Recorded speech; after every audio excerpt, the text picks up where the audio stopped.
It's really beyond words. It's more of a feeling. Legacy to me means, of course, the education of the heart.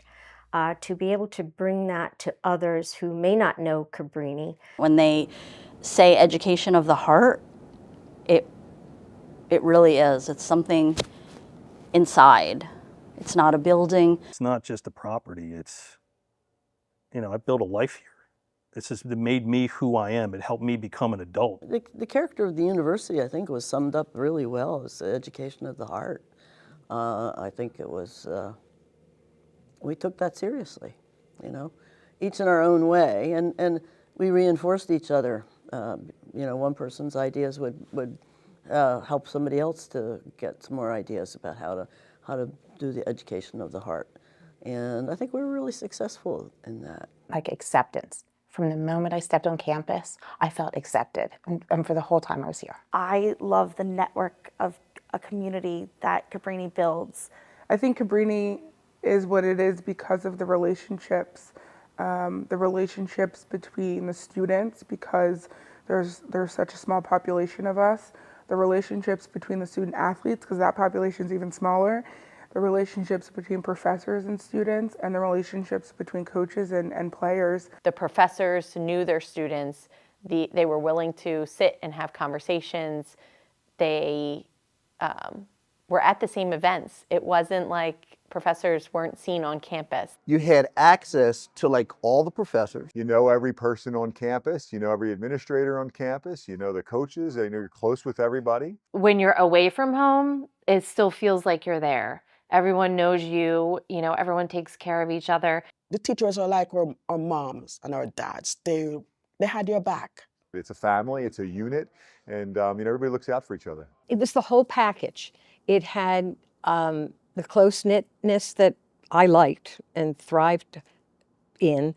I loved the programs. I knew I wanted a liberal arts college. And kids could come here and get a very good education. Your teachers were invested in not just your educational life, but the whole self. They were able to get that one-on-one. We have been inspired by our studies here. We have been inspired by our professors. No professor would close a door to you. No professor would say they don't have time to talk.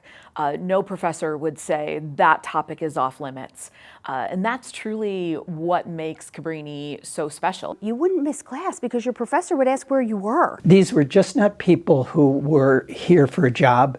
They were here because they had a real calling to impart these values to students. Cabrini became part of me. I tell people, when you cut me, the blood comes out blue. It seemed to me as a student, especially in looking back, that they were there to help me more as a person than they were to help me get a grade.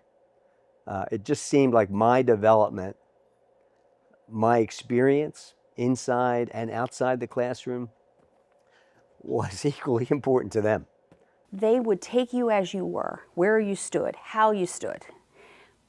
And the expectations were very high, but so was the support. They inspired you to be your best. It's such a small community of people helping each other. So you're not going to remember if you got an A in this class, but you're going to remember the memories you made with your friends and the fun you had. It's just the relationships that I formed are that's Cabrini to me. The camaraderie that we all have as fellow Cavs, fellow Cabrini alumni. The legacy is what we create and the memories we all share together. For me, the Justice Matters curriculum is at the core of what makes Cabrini Cabrini. Cabrini is unique in the fact that it had engagements for the common good. Where students learn about their own values, learn about how to participate in the community, and then learn how to make real and lasting change. Like, what can you leave as something that is a common good? To be willing to take action if there is an unjust situation.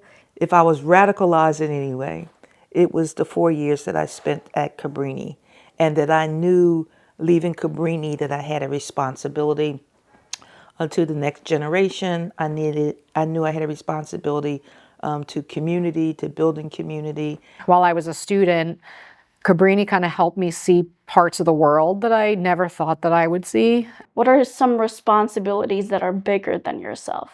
And how would you look into that world knowing that, you know, what you eat, what you say, what you do, where you go, leaves a trail for whoever is going to come after you. That's such an important part of the character of this school, is kind of the giving back piece of it, and instilling that in the students here as being an important part of like who you are. Serving and caring for the world that you're working in rather than just being in and working is something that I believe really carries that Mother Cabrini legacy. Having a voice in a small setting and growing. How we don't always get it right, how we many times get it wrong, but that we stay in it, in relationship with each other. I came from a high school of 3,000 students. I went to a college of about a third of that size, and it felt like home. When I think of Cabrini, I think of community, I think of being a helping hand in the world and just giving back to others. This is where you come to find people who are like family. This is where you'll keep coming to find people who are like family. Those people are going to stay with you in that proximity for the rest of your life. When we talk about the legacy, it's just not Mother Cabrini's legacy, but our legacy as well. And many of us feel that connection to Mother Cabrini, and we could explain that connection. Our students are an extension of our family. There are other children. I have children at home and I have children at Cabrini. Dr. Idarola literally watched my children while I took some of the classes I had to take. Anyone who has ever been on Cabrini's campus and experienced an education of the heart, probably you've left here a different person and there's a different imprint on your heart. We want them to succeed. We want to give them the best that we have and hope that they carry it throughout life with them. You know, they say the 2 times that you die is when you actually die and then when the last person remembers you. And, you know, I'm hoping that Cabrini never dies the second time.